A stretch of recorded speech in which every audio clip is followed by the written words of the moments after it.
Hello, my name is Michael Hann, and you're listening to the Hood Rat Recap Podcast.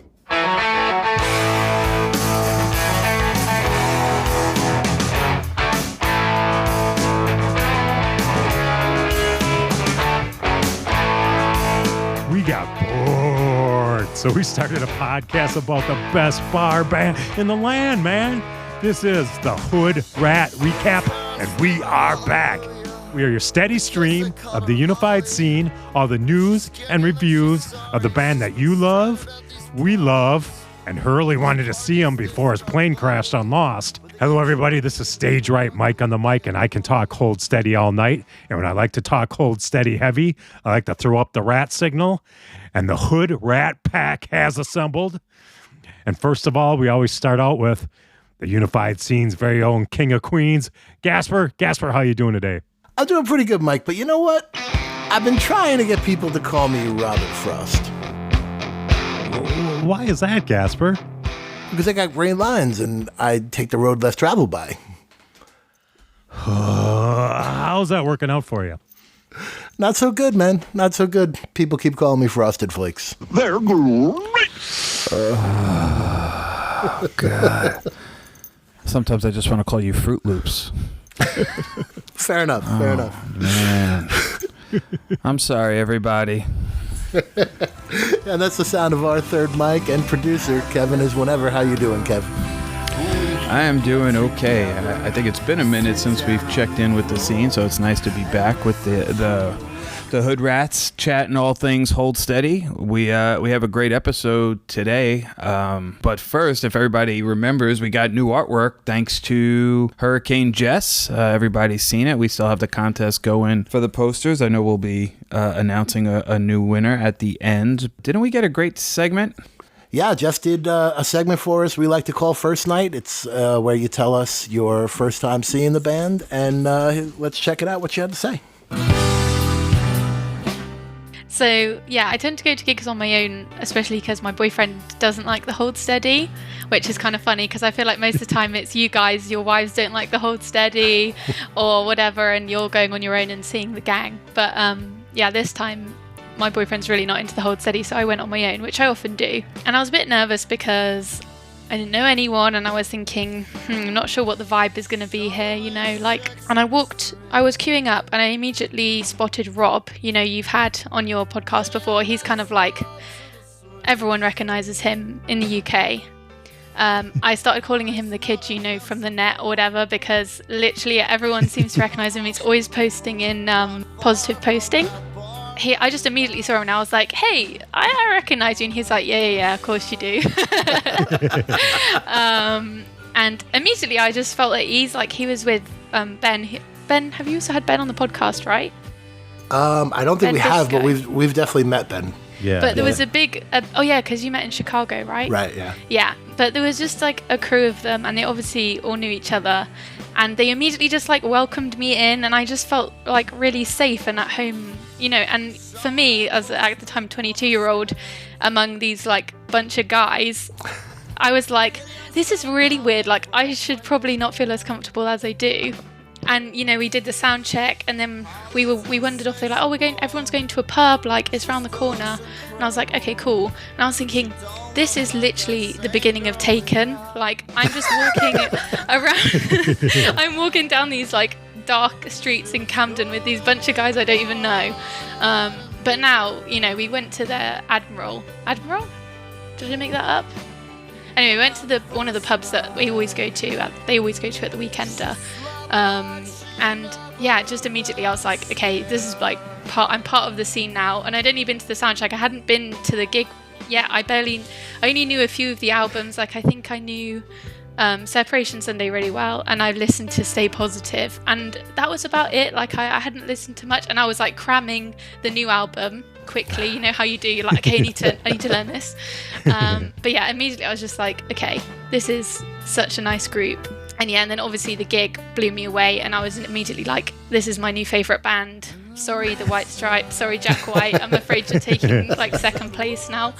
And yeah, it was just magical. And unfortunately, I only went to the Saturday night, and then immediately as soon as the tickets dropped for this year, I was like, I need to get every single one, and you know, went to see Craig Finn with all the guys again in October, and yeah, just immediately like engrossed in the scene, which was magic, and I'd never experienced anything like that in any, you know, fandom, like music kind of, you know, fan group. So yeah, just amazing.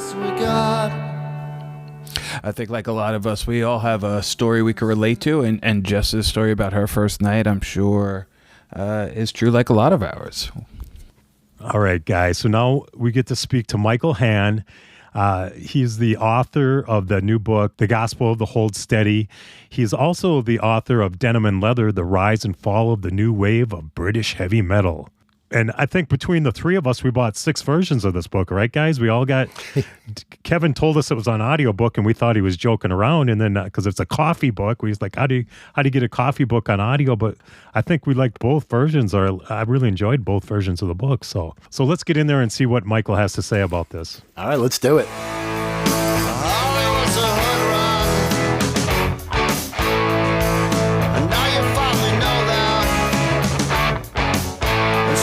Disappeared for years. Today she finally came back. All right, we're talking to Michael Hann, author of The Gospel of the Hold Steady and Denim and Leather, best book of 2022 from Rolling Stone and Spin and The Times. He's also a freelance writer for many outlets and the former music editor of The Guardian. Michael, thank you so much for joining us. My pleasure to be here. So, The Gospel of the Hold Steady, man, like... what an amazing project. Like, how did this come to fruition? Were you approached by the band, or? Yeah, Craig came to me. I've been friends with Craig since what gets remembered as the Hold Steady's first visit to London, but was in fact their second visit. So that was early in 2007. After their first show, they did at the Hoxton Bar and Grill, or Bar and Kitchen, whatever it was called then.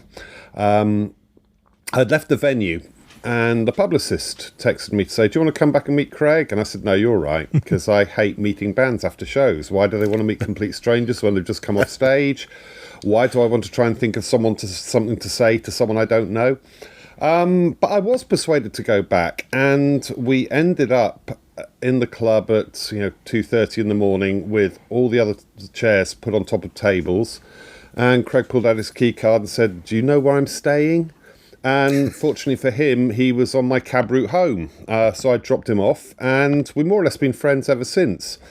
So when they were coming up to the 20th anniversary, he got in touch with me and asked if I'd be interested in taking on the book. I guess based on the fact that the band trust me, but also I know enough to know what questions to ask. And I don't know, maybe Rob Sheffield was too busy and too expensive. Who knows? I did not ask.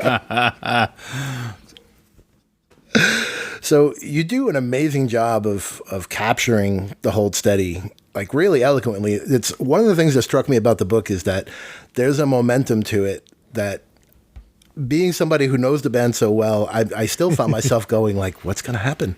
Like like they start and then you have this, their problem period, and then they rise again. Like, what's your process to capture them like that? Well, first, the reason I did it as an oral history was, if I'm going to be absolutely ruthlessly honest about this, is that it wasn't a huge amount of money. And an oral history, basically, once you've done the interviews, the big part of the work is done. Second, I'm quite good at oral histories. My first book, Denim and Leather, was an oral history, and I knew that worked well. I've done a few long oral histories in print as well. It's a good format. It also frees you from having to make critical judgments yourself. I was in no great desire to say necessarily what I thought of Teeth Dreams in print. They're my friends, they're my favourite band. I don't want to be the person who has to do that stuff. But it becomes obvious what the narrative arc is. And if we're honest, most bands have the same narrative arc. They're excited and new. They reach their peak of success, and then they start falling out. The interesting thing about the Hold Steady is that there's the fourth act, where they become friends again and start making great music again. So within that, I think the main thing on my mind was to try and make sure that there was new information within there. And maybe some stories that people hadn't heard before. And also some stuff about the dark times they hadn't really spoken about very much publicly. So I think, although we all knew that Tad had alcohol problems, I think there's more detail about exactly what happened to him than has ever been told before. There's more about the doubts that were existing within the band in the period after Heaven Is Whenever and through to basically them coming back in 2016. So that, I think, provided value for fans and provided them with more insight into the personalities. I should also say another reason it was an oral history. It was that the band were insistent everyone be interviewed, which is perfectly fine. But I know from previous interactions with Bobby that he answers monosyllabically.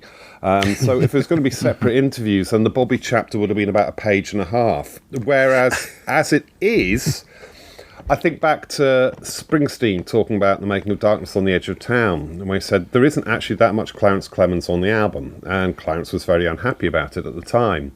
But it's used in such a way that you think there's quite a lot of sax. So with Bobby, all his interventions are so perfectly comedically timed that it makes it seem, I think, that there's more input from him than there really is. So, yeah, Bobby was by a distance the shortest interview. Well, that's what I was going to ask. In that situation, when you're doing an oral history, are you talking to all the guys together on one call with their interplaying, or are you doing them individually? Because there are some stories that come up. There are some things from the past, especially in the dark times, where sometimes artists won't be comfortable saying that when sitting next to them. So do you find it's easier to do together or separate or a combination of both? Oral histories, I think, work better if you interview everyone separately, because then you can put what someone else has said to the next interviewee. Mm-hmm. In a way, that's harshest on the first interviewee. Well, there's advantages and disadvantages of being the first interviewee. If you're the first person, you're basically setting the narrative. In this case, my first interview was Craig. But on the other hand, you're then setting yourself up to be disagreed with by other people. And there's a certain amount of that, which is understandable because, memories are porous and they are not perfect. I've discovered that before when doing oral histories. Now, no one in this band is deliberately setting out to mislead, but they have different recollections of things, and that tension adds something to a book. When it's an oral history, you don't have to do I find out what the absolute truth is, which is your requirement if you're writing a straight narrative book. If you're doing an oral history, you can just let the different accounts fly and sit next to each other and leave it to the band or to the reader to decide what they think the actual truth is. But the truth in rock and roll... Well, as Craig is fond of saying, rock and roll means, quoting the Truckers, rock and roll means well, but it keeps telling young boys lies. And a part of the mythology of rock and roll is the stories that get exaggerated and get changed and get altered by the passage of time. And I'm perfectly happy to contribute to that mythology in this way. Now, you bring up Bobby being difficult to talk. You do a great job of getting Galen, too, which Galen's not normally as vocal member of the band. Was that difficult to get him to talk as much as well? Or No, not at all. Galen is perfectly chatty and talkative. I just think people don't really talk to him that much. I mean, the focus in all bands is the singer and the lead guitarist. That's always been the way since time immemorial. When you think of Led Zeppelin, you don't think, I really want to know what John Paul Jones has to say. You want to know what Page has to say and what Plant has to say. It's inevitable. There's often a source of tension in groups. I'm not sure it is so much with the Hold Steady. I think Galen is quite happy to not be the spokesperson. But he is a man with opinions and a man with views and a man with a great knowledge of rock and roll music. So it's just a question of him being in place to be asked those questions. I suspect that had he been part of interviews going back to the early days, then people would have a very different opinion of him. It's just that people think of him as the silent bass player. He is not, in fact, silent. He's just not really spoken to very much by people. Yeah. That's a very interesting point, because even as all of us, we've seen them countless times as fans and whatnot and gotten to be around them, we've learned that even at the VIP meet and greets and Q&As before, Bobby and Galen don't usually talk. It's a lot of Craig, as you expect and as you stated, but Franz does chime in a lot. There is a lot, but it just always seems like the rhythm section, when those things happen, they're always the most silent. So maybe as we go to the next couple, we need to make sure we kind of throw questions out specifically for Galen to see if it opens a door for him to talk. Yeah, I mean, I guess also the soundcheck Q&As, obviously Craig takes most of the questions. I mean, I've hosted quite a few of those, and I try to ask things of all the band. But Galen, if you ask him a direct question, he'll give you a good answer. It's just that otherwise he's content to leave it to everyone else. He's not a tremendously shy person or anything. It's just that's the way a band works. Yeah, so Michael, you're talking about the voices of the bands there, and it seems like in this third iteration of the band here, the third stage, it seems like Craig's been coming, and you kind of write about it, he's been coming forward more, kind of being the voice of the band. But it seems like he's doing it kind of reluctantly, and then it seemed like the band was kind of waiting for him to do that. Do you think that's an accurate perception or no? I think earlier in the history of the band, they were very concerned with the notion that they not be, a band with a leader. And that changed, I think, undoubtedly when Tad got ill and when Craig started making solo records. It became apparent that no one's desires were getting completely fulfilled here. And there's no point pretending there has not been tension between Tad and Craig for a long time, and between Tad and Franz. But again, you need to remember that bands are workplaces. They are not just, hey, this happy band of fellows who've come together to spread the majestic world of rock and roll. They're workplaces. And, think about the people you work with and imagine if you were asked to spend 250 nights a year with them, travelling on one bus, sleeping within 6 feet of each other. You would kill each other by the end of it. I mean, most sane people would. So, in a way, it's a miracle that rock and roll bands last as long as they do. But when they returned in 2016, Craig was very much the leader. I think everyone was actually happy with that. I think Tad had made a degree of peace with the notion that he didn't have to be in charge of things. The fact that, as they say, the fact that he had Steve in the band who was his friend provided, someone else for him to turn to. And Craig was, very ready to take that role at that point. I think the experience of doing the solo records altered his perception of, what he could do. He does not view the Hold Steady as his employees, but because they're not. But working solo records with a band who said, just do this, play that, and they did it, was, I think, I don't want to put words into his mouth, but I think that was a slightly revelatory experience for him. But also, because they're not now trying to decide everything together, there's a much clearer sense of purpose. But also, let's bear in mind, there is much less to decide than there used to be when they were doing 200 shows a year. And, well, I was about to say making a record every year, but they are making a record every year again now. It seems, as Dave Gottlieb says in the book, it seems like, a bunch of men who appreciate what they have now. So they're no longer quibbling about what they don't have. They're just thankful for the fact that they get to play rock music to crowds who love them, and they get to make some money from it as well. All that stuff. Once a band is able to live with a certain degree of peace with themselves and to make a bit of money as well, things become a lot easier. A band that is touring all the time, not making money and squabbling, well, that's kind of recipe for misery. Yeah. Now, you bring up the Q&A at things like the Soundcheck Party at Massive Nights. I know you've hosted a bunch of those, as you said. So we kind of opened this up to some of our listeners as well, and they threw us a few questions. And so Kat from Vermont asks, as someone so familiar with the band, is there anything that surfaced during the project that surprised you or that you hadn't known prior to doing these interviews? I hadn't known that Tad had to go back into hospital a second time. That was new to me. I hadn't realised, actually, how... ruthless is the wrong word. But how sure Craig could be about the other members needing to change their ideas. There was a point where he said to me, it was good that other guys thought the band might end because it bucked them up. I was surprised at that. In terms of facts, there wasn't so much that surprised me. And there were a couple of things that didn't get in the book because the band felt there's kind of no need to rake that over. So it would be inappropriate of me to talk about them here. They weren't huge things at all. They were just things about the internal workings.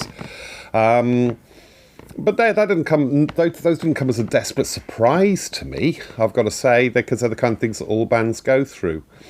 So no, but things. I mean, Craig and I have been really quite good friends for how long? 16 and a half years now. So he's seen my kids grow up. He's been around to my house countless times. We spent a lot of time together. And in that time, I've heard quite a lot of the interior life of the Hold Steady, the stuff that doesn't necessarily get in magazines. So there wasn't a whole lot to actually have me go, oh my God, did that really happen? So, no, there wasn't a huge amount that shocked me, I've got to say. Okay. Was there anything that that needed to get cut from the book that disappointed you that you would have liked to have seen have got in that for time purposes or space purposes, perhaps? There were a couple of specific things. Tad talking about the nature of his problems and then making things more vague, and I was like, well, I'm not sure that really does anything because I think people know what the problems were, but I think he's thinking about his family there and trying to make things as within the constraints of being honest about alcohol and drugs problems, trying to make things as vague as possible.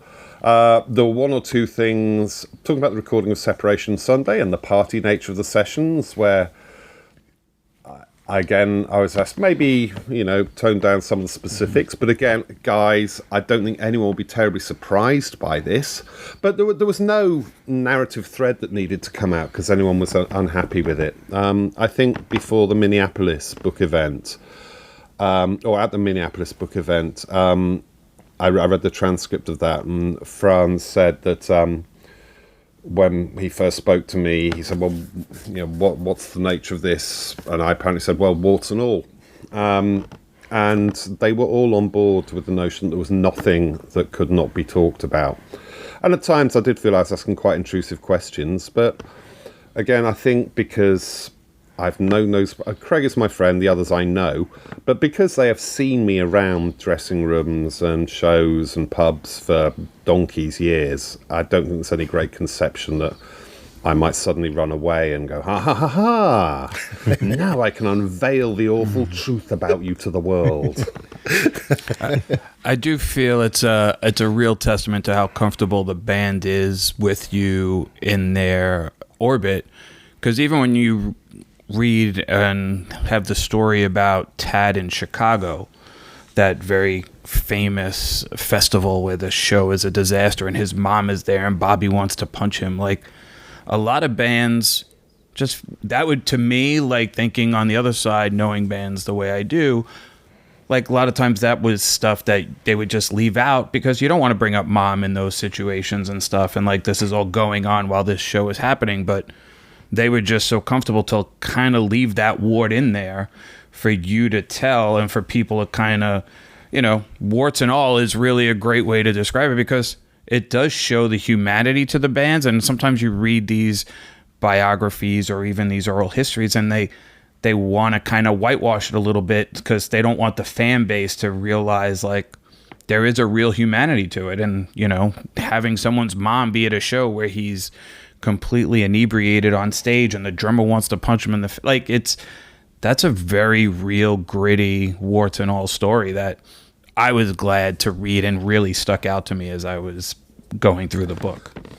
I think it might have been different if they weren't in such a good place now. I think if they were just doing the shows to make payroll, as they did for 2 or 3 years in the mid-2010s, and they weren't all getting along well, that might have been different. But now I think the sense is so much time has passed. They've made peace with themselves and with each other. That actually that stuff is now quite funny to them. It's no longer resentments. I would also imagine that with Tad, Tad talks about being part of the recovery community, and of course part of 12-step is putting your resentments aside and making peace with your past. So I wouldn't be at all surprised if some element of that feeds into it as well. I mean, this is now a band of grown-ups, and that's what it's kind of it's hard to remember that sometimes when we are all at the shows and everyone is drunk and Howard Roberts is plying frozen margaritas and pints of beer upon everyone within sight. It's hard to remember that they are grown-ups these days and they behave like grown-ups. Although, I mean, it's interesting. I often think about the division that happened in the whole study when Tad stopped drinking, which is something they all talk about as well. You know, they lost their leader, they lost the man who drove them into battle. And they became a different band very quickly, almost overnight. You know, the whole study that I first saw was this sloppy, joyous rock and roll band. And the sloppiness was part of the attraction, the fact that Craig will be slurring words, someone will be falling over. And one of my favourite Hold Steady memories is Tad at the rescue rooms in Nottingham, a little club that has a stairway at the side of the stage to a little balcony. And Tad walked up the stairway, it was on his side of the stage, to start soloing. He was soloing triumphantly at the top of the steps. And then decided he would slide down the banister to carry on soloing. He slid down it and at the bottom went face first and landed on his wrist. And Craig told me the next day he fractured his wrist and carried on playing the show. I don't know if he really did fracture his wrist, but you know, it's a Man Who Shot Liberty Valance thing. Print the legend. So, yeah, part of me misses that. But then Tad got sober, and I remember the first time I saw them after that was the Terminal 5 shows with the Truckers. So when's that? 2008? It was the year Obama got elected. So, yeah, 2008. And they were a juggernaut. Instead, this awesome, powerful force, absolutely precise. So they both lost something and they gained something. And the place they are at now, I think, is sort of in that sweet spot where, you know, I'm sure we all listen to the live recordings that they post on Bandcamp. And you can hear the songs evolve, you know, old songs change. I mean, they're not sloppy anymore, but there's a sense of freedom about them. And I think that comes with being grown up and being relaxed enough to know what they want, but also professional enough to be able to deliver a really strong, solid show every night after night. So one of the great features about this book is you took so much of the fan submissions, and the range of those submissions are all over the place, from extremely touching to outright hysterical. I'm thinking of the Cry Fart story specifically, but was it difficult to choose from the submissions? Did you get a ton of them and it was just a lot to weed through, or how was that process like? There were fewer than I thought there would be, to be honest. I thought everyone would send something in, given how devoted the fan base is. After I'd submitted the manuscript, I think the band went and got a few more as well. I think maybe we didn't talk about that. I was fine. I'd done my work. I'd sent the manuscript in. That was something they were insistent on. It was not something sorry, Hold Steady fans, it was not something I was keen on. That's from my days as a newspaper section editor. And whenever you do things with readers, it's just, oh, fucking hell, the fucking readers. God. You know, submitting these barely literate things. When we sent out the appeal, there were a couple of things I was insistent on, and one is, do not tell us about your first Hold Steady gig. Because that's the kind of thing everyone always does. You know, tell us your members of this group, let's talk about my first ever show. But everyone's first ever show is fundamentally the same story. So what I wanted was things that were unique, or things that talk very specifically about how the band had touched their lives. And actually, the ones that came in, some of them didn't require very much editing, some of them did require a bit of knocking into shape. But because it was the voice of the fans, I was not trying to get it into a house style, and that made it easier. But it's been interesting, actually, to see that the responses from the fans, and also in the reviews. People saying that chapter is one of the defining things about the book. But, of course, you know, my attitude to this is different from the band's. You know, the band is all about celebrating the fans, whereas for me, I want to celebrate the band. I am a fan. I know what it's like to be a fan. I want to celebrate the fucking band. So I think it was a really good thing for them to do. You know, no matter what my doubts were at the beginning, it obviously really, really worked. And it is nice to give people who've been a part of that story, because we all of us as Hold Steady fans, we know, even if we don't know who the people are, we know the names of people. We know, oh, so-and-so, so-and-so, so-and-so. And it is great that those people get a chance to shout out for themselves and for their favourite band in this book. And I can't think of any other band that would do something like this. I did want to ask, as you bring it up, because of your personal situation, that first show that you went to for the Hold Steady, was that as a fan? Was that a work thing? Did a publicist invite you? Like, what made you sort of first experience them? Was it a work thing, or was it a professional versus a personal, or how did you kind of discover them? Well, I came to music journalism late. I'd been around the house in journalism. My first job was on a medical trade magazine. I was there for 4 years. Then I was the chief copy editor on a Politics Weekly. Then I edited a soccer magazine for 4 years. I joined The Guardian in 2001. And initially, I was editing a kind of weekly media digest section. But the job I'd always wanted since I was a student was to edit their Friday art section. And I got that job in 2006, I think. But I was an obsessive music fan. And I bought Almost Killed Me and Separation Sunday off iTunes on the strength of the Pitchfork reviews.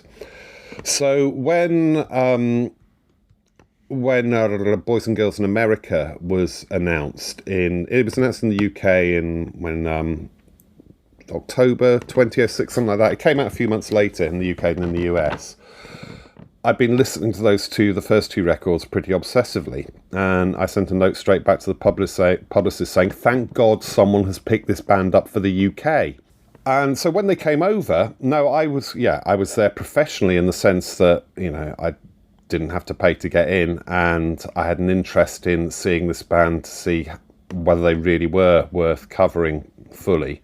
But no, I was there as a fan. I was there because I wanted to see the show. Bear in mind, this is the infancy of YouTube, so I had no idea. I'd seen photos of them, but I had no idea what they were like on stage. It's not like I had some clear idea that Craig would come out this crazy gesticulating figure, and that France would be all flourishes and bottles of red wine, and Tad would be windmilling guitars.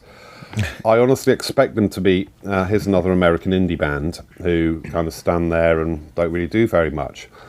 And that first time I saw them, I was knocked sideways. And it's interesting talking to people who've been with the Craig Finn experience before the Hold Steady. The writer Michelangelo Matos from Minnesota, who I know from socials, I've commissioned as an editor before, and we talk. I mean, he likes the Hold Steady, but despite really being a dance music guy. But he says, oh no, the thing for me was Lifter Puller, because I saw Lifter Puller in little clubs in Minnesota, and I think everyone's first experience of Craig Finn is the one that they take with them. That's what they think is the definitive thing. And it's kind of like The Fall. I think everyone's favourite Fall album is the first Fall album they heard. So for me, it's perverted by language. It's when you hear or see something unique and remarkable that no one else is doing. That moment is the one that imprints itself on your mind. So from then on, I was pretty obsessive. I think I've only missed one Hold Steady London show since then. And that was because I was meant to go to see the Wrens that night. Oh wow! But in fact, didn't go to see the Wrens that night because my wife thought she'd lost a contact lens in her eye and had to go to hospital to try and get them to take it out. And then when she got home, she said, "Oh, actually, the contact lens wasn't in my eye. Sorry, just wasted an entire evening." So I didn't see any band that night. But I did watch an AC/DC live DVD from 1977 that night, so it wasn't all wasted. There you go. Not bad. There you go. So another fan question. Rob from the UK would like to know, is it true that you're responsible for Craig supporting the English football team, Queen's Park Rangers? That is indeed my doing. I am a season ticket holder at QPR. I have been for many years. They are a terrible team. This season they are doing unbelievably badly. They've won one game at home in this calendar year. One game. Sunderland, Coventry and Blackburn have all won more times at Loftus Road than QPR have. But he's a sports guy. And when they came over, he was inquiring about sports. Said, I've got a friend who supports Spurs. Should I support Spurs? So I support Spurs if you want. twat. And said, but, I can take you to Loftus Road if you'd like to see football. And the first game he came to, I think, was QPR v Liverpool, when that been 2010, 2011, something like that. And QPR were 2-0 down with 13 minutes to go. It was not a very good QPR team, but we were in the Premier League at that point. And Liverpool were a good team. But QPR came back to win 3-2, scoring the winning goal in injury time. And on the coverage of the TV coverage of the game, it was live on Sky Sports. Watching the highlights back, my seats, my season ticket seats, are right by the manager's dugout. So it's not a very good view of the game, which is so low down. But it's kind of, you're very close to things. It's quite exciting from that point of view. And when the QPR winning goal went in, the cameras panned to the dugouts. And behind the QPR manager, you can see me and all the people around me going absolutely fucking mental. And Craig standing there looking slightly baffled. Yeah. But on the way out, he said, "That's cute. It's not a big ground, Loftus Road. It holds 18,000 people, but the noise that night was extraordinary." And on the way, he said, "That's the most amazing atmosphere I've ever encountered at a sports event." And that night just got stranger. A bunch of us QPR fans who work in music journalism or music PR went to the pub, and a man called Ian Montone approached us. I don't know how he recognised any of us. He must have met one of them before. Ian Montone, at that point, was doing some sort of personal management role for QPR's midfielder Joey Barton, a terrible human being. Google him if you want to find out what a terrible human being he is. But Ian Montone is best known as the manager of the White Stripes. He's an American music biz person. So at this very strange situation of Ian Montone, the manager of the White Stripes, and Craig Finn of the Hold Steady, sitting with us talking about the American music industry while we try to talk about football. And Ian Montone going, Joey Barton got substituted that night, got taken off and was booed off the pitch. And Ian Montone was going, "This is really unfair what everyone did to Joey, wasn't it?" And we go, "No, mate, no, it really wasn't." But since then, yeah. So I wouldn't say that Craig comes to, I mean, usually, because now they only come over once a year, really. And the Saturday afternoon, obviously they're doing a sound check, so he can't come to a Saturday afternoon game. But Craig has been to away games. He's been to watch QPR lose away at West Ham. He's come and stood at the terraces at the old Griffin Park and watched QPR lose away at Brentford. So yeah, he takes an interest. He takes an interest in QPR, which is very gratifying. That makes sense, because I know Craig's a big Minnesota Twins and Minnesota Vikings fans, and so of course he's going to pick a soccer team that likes to lose a lot. Yeah, but honestly, you Americans, you don't understand the peril of losing because you do not have relegation. So you lose, still in the same league, still calling in all the money. In British sport, the American sport, this is what baffles me. Americans go on about individualism, and yet you have the most socialist sports system in the world. You basically have forced direction of labour through the draft. You have a closed, directed system which you can't be broken into through free market competition, and NFL itself. In an individualistic society, a sport where most of the team only have one thing to do, which attracts no glory whatever, is entirely devoted to the greater good. NFL is the model of Stalinism put into sporting action.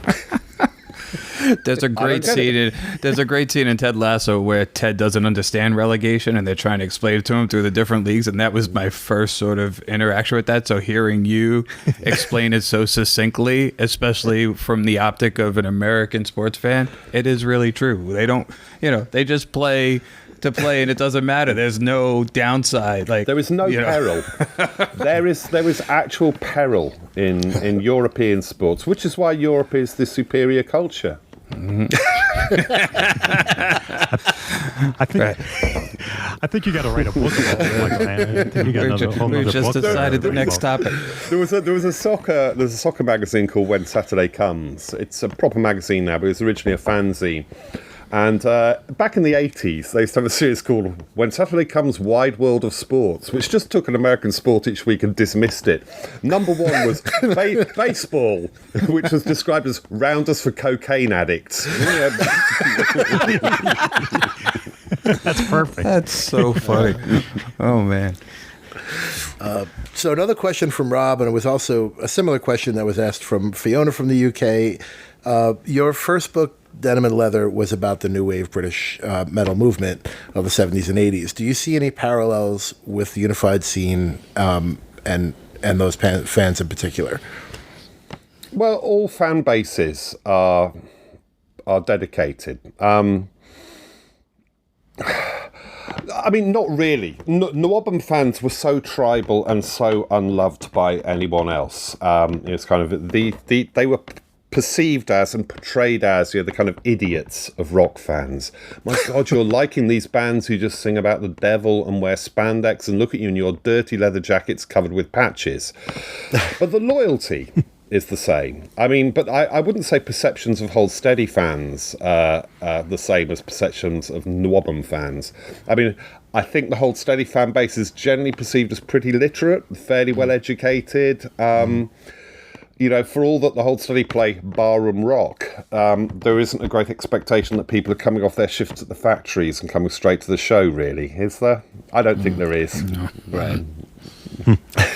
It is interesting you do bring up in the book, though, how much the Hold Steady drew their sort of fan interaction experience from hardcore and that scene. So, like, where it's not a parallel you would normally think when you listen to the actual music style, but that they were just so influenced by those shows that it actually led to really why the scene exists the way it does is because of what they've learned from those early hardcore shows. And as a guy who deals in metal and works in metal, that was a very interesting realization, because going to hardcore shows, you see it. And then when you see the Hold Steady even now, there's a definite parallel, even if sonically the music couldn't be polar opposite. Well, Craig grew up, I mean, he's talked about it a lot. He grew up on hardcore. He literally went to all ages hardcore matinee shows. And hardcore is still part of his life. He still goes to see hardcore bands. I can't remember what was Walter Schrieffel's band? Someone will know this, but I can't recall it. Whoever they were. He went to one of their reunion shows a couple of years ago, and he was wildly excited about it. And when I've gone to see hardcore bands, he usually knows who I'm talking about, and he knows what they are. He's heard them. So it's part of his life, the music. But yeah, the stuff that makes a huge impression on you when you're 16, 17 stays with you forever and shapes your outlook on what music should be, I think. And so for him, it was crowd participation. The thing for me when I was that age, and it stayed with me, is Jonathan Richman and the Modern Lovers. And that was music that was about open-heartedness and a level of emotional honesty, and that's something that I get from the Hold Steady, by which I don't mean that Craig's songs are autobiographical and saying exactly what he thinks about the world, but there is emotional truth in them, and his speaking on stage even if he says the same things night after night after night, comes from a place of emotional honesty about the group. And that's something that I identified with going back to when I was a kid. And also loud overdriven guitars. Rounding out the fan questions, Dave from the UK asks, you've seen so many shows. Is there a song you've not seen them play live and would love to hear? And I feel like you might have covered this in the book, or I'm not sure if I'm confusing you with Rob Sheffield, because I know he brought it up. Rob Sheffield with Curves and Nerves, which I feel a bit guilty about this sometimes, because so years ago, when Led Zepp did Celebration Day, I interviewed the surviving members of Zeppelin, and I bought a copy of Led Zepp 4 on vinyl and got them all to sign it for Tad, and sent it to him and said, my price for this is you let me pick a song in a Hold Steady set. Oh, that's amazing. Went, yeah, of course, of course. And then, of course, he didn't. It never happened. So the first time I did a sound check, I recounted this story, and Craig was going, what? You didn't make good on this promise? And Tad, no, I'm sorry. And Craig said, well, what song do you want to hear? I said, I want to hear Milk Crate Mosh, because I'd never heard that live. And I don't think they played it at that point for years and years and years and years. Certainly Steve had never played it because Tad was having to shout the chord changes across to him. Franz was quite rusty on it, but, it's not a complicated song, really. But they did it, So the next day's sound check, Rob Sheffield said, well, you played Milk Crate Mosh yesterday because, Michael wanted you to play it. I would want to hear Curves and Nerves. And Chris said, no, we can't play that. But then at the 20th anniversary show at Music Hall of Williamsburg, they brought out Curves and Nerves and Milk Crate Mosh in properly worked up arrangements that the band could get through. So, yeah, that was fantastic. Now, I'm trying to think... Okay, one song I haven't heard... It's a minor song, but I like it. I've never heard Barely Breathing live. I would like to hear Barely Breathing. Oh, okay. I mean, I say to Craig quite often, why do you just play greatest hit sets with, a few changes? I like hearing the greatest hits, I do. And I say, your audience... You are not getting people coming to see the Hold Steady for the first time at this point. Yeah, no one is going, God, I hope they play Stuck Between Stations. And they like Stuck Between Stations, but everyone has heard it 300 times. I said, honestly, do rarities. Do rarities. And I wish they would more, but, it's their band, not mine. And we do get to hear enough songs that are not played all the time, I think, in each show to keep most people happy. But, I'm quite obsessive. I would love to hear a set of an entirely disjointed set of songs that I've rarely played before. But I can see that they might think, it's not really getting the momentum, is it, when we're following Hot Fries with Curves and Nerves, then Arms and Hearts, and so on.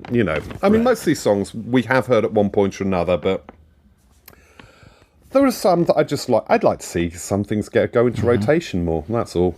Yeah, and my favourite Hold Steady songs are the slow chugs where Craig shouts a bit, and then at the end Tad does a preposterous solo. And I appreciate they're probably not the most fun to play. They're not the most musical. Charlemagne in Sweatpants is another favourite, and that's one that I begged and begged for. And then they did it at a sound check in London, and then this is the first time they came over for the Weekender. And then the Sunday night show at the Lexington, which is a little club, they did a version of Charlemagne in Sweatpants that went on for about 10 minutes with Craig going into a long spiel in the middle of it. And that was just fantastic. I love that. I love when bands are spontaneous. Yeah. I would kill to hear $40. That's I think the only song I've never seen them play live. But you can't get them all, I guess. But then there are some rarities. I would gladly never hear. I don't care about the Ballad of the Midnight Hauler. Honestly, Boogie, take it away. I don't need it. And it's interesting that lots of us, our least favourite song is Magazines, and they always play Magazines. Good point. That is a good point. But as I say, it's their band. They can play what they want. Right. I will say, though, the Brooklyn Bowl shows, the Massive Nights, 4 nights, would almost lend itself perfectly for one of those nights in the middle to be exactly what you're talking about, that rarity set. Because most fans, anyway, are buying all 4 nights regardless. So they're going to be there. You have them. Yeah. So, to me, that logic of what you're saying almost would be perfect in that setting. If you're going to a one-off show, maybe you don't want to bog it down but when you're doing a 4-night residency and most people, 80% of that audience is there all 4 nights, you could probably get away with that concept. Friday and Saturday are party nights. They're always going to be the greatest hit shows. Wednesday, that's the one where they load themselves into it, okay. But Thursday, and I think Thursday usually is the most interesting night of Massive Nights. I mean, that makes it sound like I think the others are boring, which I don't, because I fly over every year on my own money. No one is paying me to do this. I'm not writing anything. Actually, I usually get some work done, so I can justify claiming it back against tax in my accounts for the benefit. Don't worry, we won't tell your government if you're watching. I do. So last year I did some book stuff. I do the sound check. So I'm doing some work, but I'm going out there because I love the band and I'm paying for it myself. So I do love all 4 nights, but I always think Thursday is the one where the most interesting thing might happen. So this is a great point to ask you, and this is something that's come up with some of our UK listeners that we spoke to. There's a contention between who's got the better show, the Weekenders or Massive Nights. And as someone who's been to both and clearly loves coming to Massive Nights, you're on our team, right? I think they're different. Yeah, people going about the London crowd is wilder. London crowd is more up for it. You know, there's pogoing to halfway back in the room, and it's a bigger room as well. It's 1,500 cap, the Electric Ballroom. So yeah, there's more sense of wildness about it. But massive nights is when I come over and I see a lot of friends who don't come to London. So, like I said, that I'm good friends with Craig. You know, I know Craig's girlfriend Angie and her sister Andrea, and I really love spending time with them, going out for dinner before the show, then going to the show, and yeah, the people that one sees wandering around. So I really like that. And this is an odd thing to explain. My wife for many years resented the Hold Steady, because not because I spent so much time watching them, but because I would come back from Brooklyn so full of joy. I would say, but you know, I feel like a different person there. You know, I feel so safe and secure, and in this world full of people who I know and like, and you know, I have a place in the Hold Steady world. And I know that. You know, I have a place within the band's firmament. I'm aware of it, and I'm very grateful for it.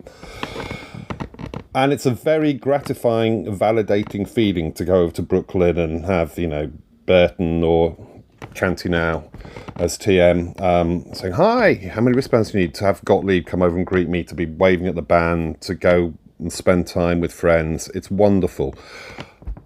Whereas in London, the Electric Ballroom is 5 minutes walk from my house. There's not a lot of sense of event for me about going to the Electric Ballroom. I've spent many nights in the Electric Ballroom.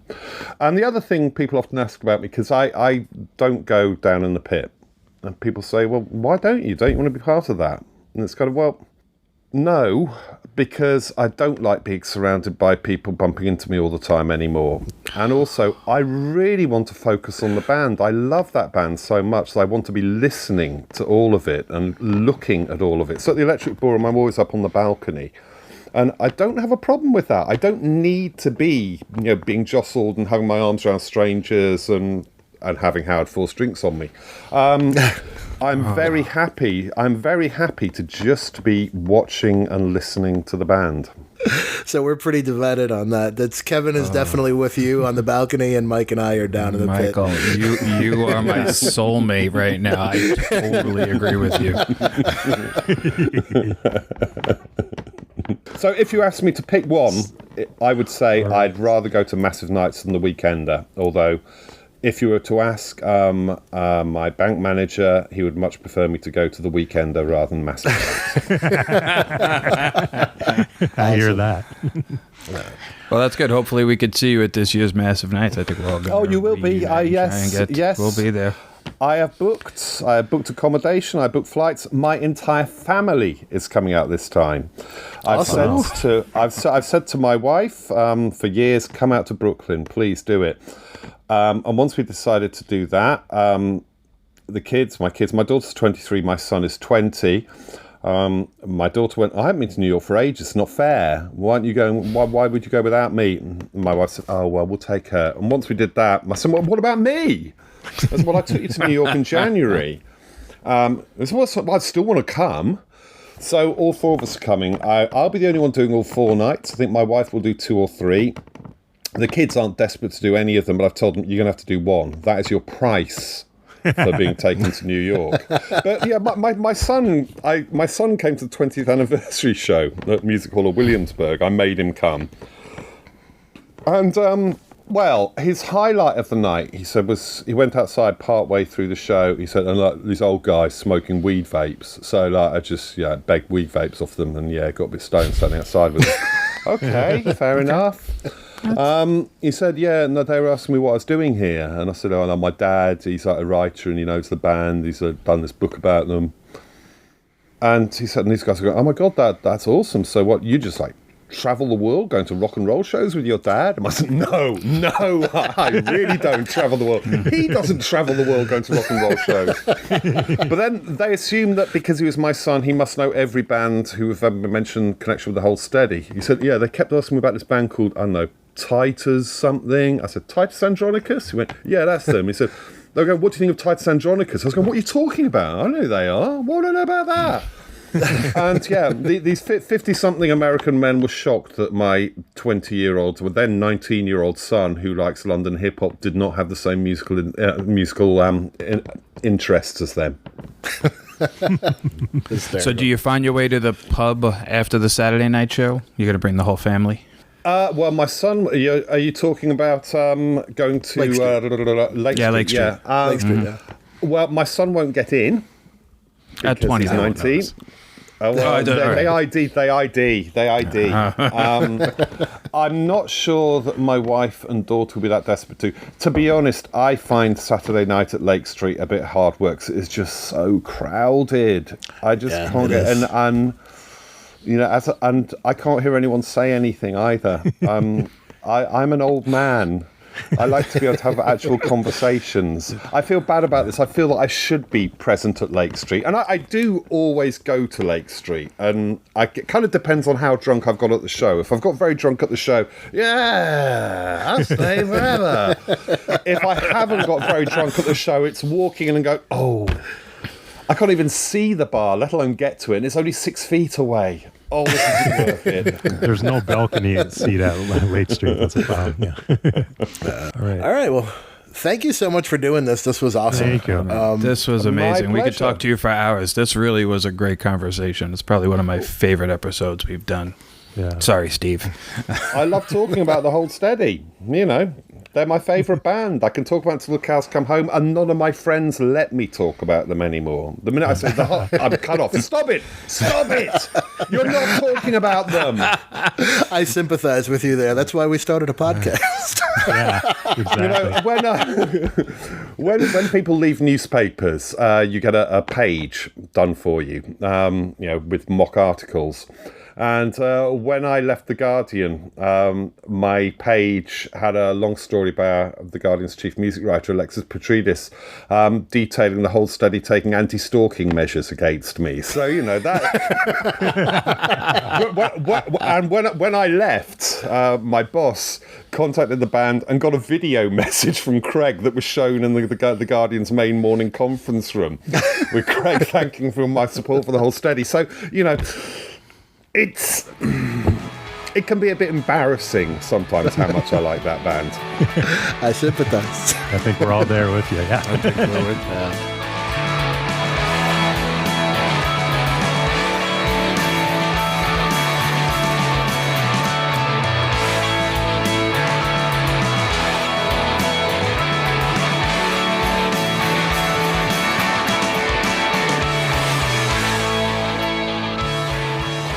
All right, that's going to do it for our interview with Michael Hann. And I just have to say, what a great time talking to him. What a great guest. We really got lost in the time. We hope you did too. The stories and just hearing him talk about his experience with the band that we all love and the reason we're listening to this and doing this podcast really was exciting and impressive. And, you know, if you're interested, you should check out his other book, Denim and Leather. I know I'm about to. Yeah, and we just want to make sure to thank Kat from Vermont and Rob and Dave and Fiona from the UK and Lauren from St. Paul, who all submitted great questions and helped us shape this interview. So yeah, we just want to say thank you guys because you helped us make the interview great. All right, yeah, what a great time, great episode. Thanks everybody for submitting your questions. As Gasper said, we have been running a contest for the poster that Hurricane Jess made for us, and I think we have a new winner, right, Gasper, that you're gonna announce? Yeah.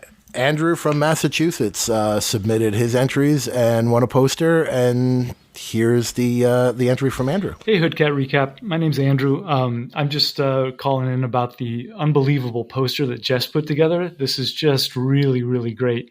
And so I'll take my best crack at it. This might take longer than 90 seconds, but I'll do it in 2 if I need to go over. Okay, here we go. Starting at the ceiling. Number 1. The diamonds coming through the drain. That's diamonds in the drain from Girls Like Status and Arms and Hearts. Number 2, there's a lifter puller graffiti on the ceiling without the vowels, you know, the thing that Steve Baroni did. Then the posters is number 3, a spaceman saying, "Take me to your dealer from the feelers." Number 4, the Cheyenne postcard from Yeah Sapphire and Cheyenne Sunrise and Sweet Part of the City. Number 5 is the Yukon Club card. That's from Sweet Pain. Number 6 is the poster of Sugar Mountain from Milk Crate Mosh. Then we go over to the newspaper clippings. Number 7 is William Butler Yeats at Sunday Night Dance Party. That's Chicago Seemed Tired Last Night. Number 8, local teen crashes boat into the harbor. That's Hurricane J. Number 9, a young man hospitalized after driving the wrong way down Highway 169. That's from Hornets. 10, the drop of blood, new evidence uncovered in Towney murder case. That's from One for the Cutters. Number 11 is a photo of Craig, and number 12 is a photo of Tad. I don't know. Let me keep going here. The 11 and 12 were the photos of Craig and Tad. 13 is the THRR graffiti. That's the Hood Rat recap. Number 14 is the Wave car wash air freshener. I think that's a reference to Oaks. There were kids at the car wash. If you want to be saved, all it takes is a wave. The other thing I thought it might be, the T is behind the car wash. So is that like stashed in the trash back behind the car wash from the mezzanine jip from Lifter Puller? I don't know. That's number 14. If we go to the Twin Cities map, the top row of pins, number 15, the green pin at the top off the map to the west is Osseo from Your Little Hood Rat Friend. Number 16 is the blue pin at the top. That's the Northtown Mall from Hot Soft Light. Number 17 is the white pin a little down from the blue pin and to the east. I think that's North Oaks, so maybe that's like from Oaks. Number 18, is the red pin in the newspaper articles off to the east. That's Stillwater from Your Little Hood Rat Friend. And if we keep going down through the map from there, 19, the red pin that's connected to the blue pin at the top is the neighborhood of Cleveland from One for the Cutters. 20, the green pin down from there, could be Uptown, like in the Smidge. It could be Lindale and Lake from Records and Tapes. It could be Painter's Park from Beer on the Bedstand. It could be the Schatzline Saddle Shop from Saddle Shoes. And it could be the Yukon Club from Sweet Pain. Number 21 is the red pin way off the map to the west of the green. Hey, I'm sorry if I'm totally filling up your inbox here. This is just, seriously, just to honor the incredible work that Jess did. It's totally amazing. 21, the red pin off to the west of the green pin of the map is 169, Highway 169 from Hornets. 22, back to the green pin, south to the white pin. I think that white pin is Nicolette and 66th from Hornets. Number 23, the blue pin way off the map to the west of the white pin is Paisley Park. 24, back east through the white pin and northeast to the next red pin. That's Selby and Griggs from You Gotta Dance. 25, the blue pin to the northeast of that is too far east to be Regents Hospital or Lower Town, so I think it's Payne Avenue from Sweet Pain. The two pins way off to the east, south of Stillwater, I really don't know what they are, unless the green one on Tad's photo is supposed to be like Janesville, Wisconsin. The U.S. map has 4 pins. 27, the white pin is Bay City, Michigan from Sweet Pain. 28, the red pin is Wichita, Kansas, the 5-piece out of Wichita from where Jesse's from in $40. So 29, the green pin is Grand Junction, Colorado from Grand Junction. 30, the blue pin is Ketchum, Idaho from Star 18. Okay, now we get to the things on the floor. Let me just stop here because I'm running out of time. I'll start again. Okay, the things on the floor. Number 31 is the lighter. I think that's the cigarette lighter from Mezzanine Jip-Off, or maybe Fire Lighter for Hire from Cruised and Accused of Cruising. Number 32, the rattlesnake's tail is probably Snake in the Shower, or maybe it's the chick blamed the snake from Cattle on the Creeping Things. The sprig of holly, number 33, that's holly. Number 34, the water on the floor is either poured it on the floor from Positive Jam, or maybe it's like the Pied Piper, lead the kids into rats, lead the rats to the water from Man Park. 35, the pills. I think it's pills and powders, powders and pills from the Swish, but it could also be crushing up pills and pouring out the pills from Sixers. 36, the cigarette butts. Cigarette butts are all over the place, but I'm going to go with Don't All the Cigs Make You Tired from Hurricane J. 37, the blood stains. I'm going to go with They're Bleeding on the Floor from Sketchy Metal, but maybe it's bleaching out the blood stains because that goes with Diamonds in the Drain from Girls Like Status. There's a bunch about the floor, right? Like the hardwood floors from Solid Gold Soul, or Touch My Stuff and Lifter Puller, or maybe Sit Down on Your Floor and Listen to Your Records from We Can Get Together. I don't know what the bullets are. Maybe it's Shooting through the ceiling to go with Bleeding on the Floor from Sketchy Metal. or all the shells made me think of you from Unpleasant Breakfast. And I don't know what the spray can is. I think it's just for the graffiti. Okay, the blue and red wheels are spinners over on the right-hand side. The ticker tape is from Wheelchairs, Guns, and Ticker Tape from Positive Jam. Let's get to the stacks of records. The right-hand stack from the floor up, Been Caught Stealing from Jane's Addiction. That's mentioned in Charlemagne and Sweatpants.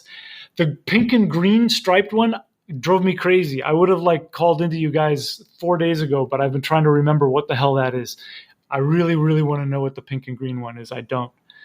41 is The Crew, 7 Seconds. That would be the early 7 seconds from Stay Positive. 42, Let It Be, The Replacements.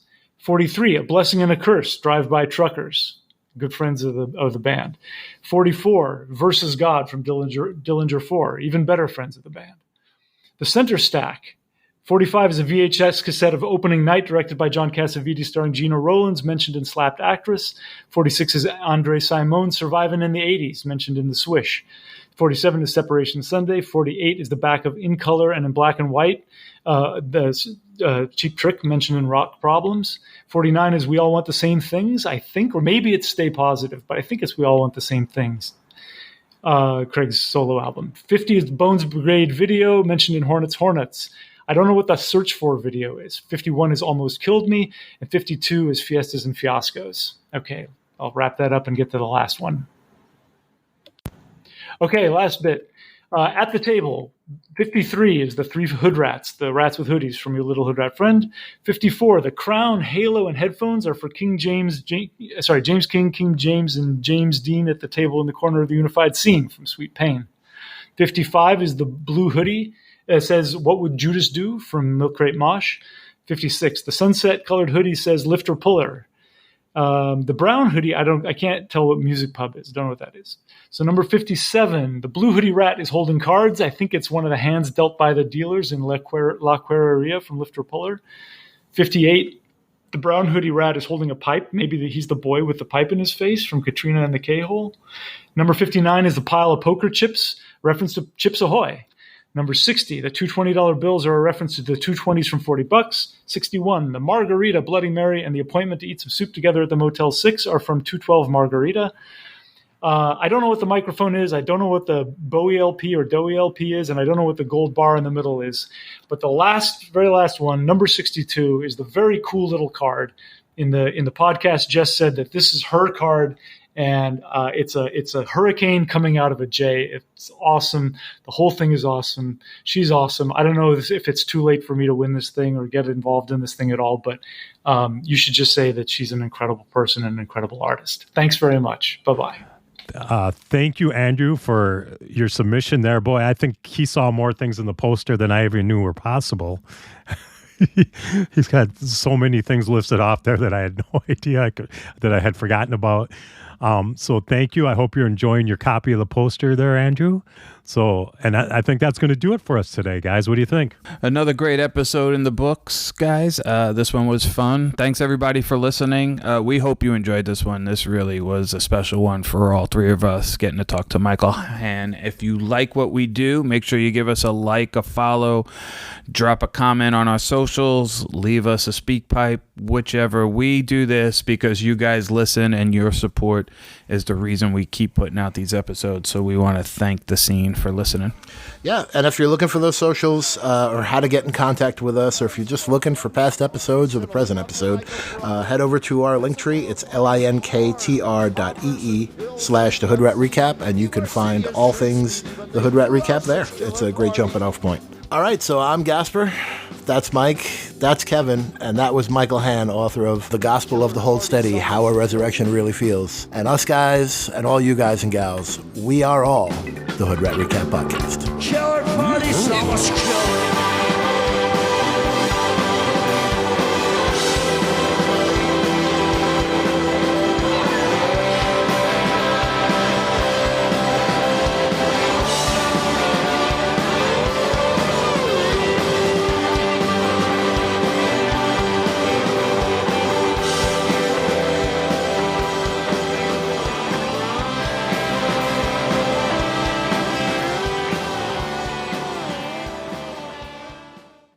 Doing pretty good, Mike. But you know what?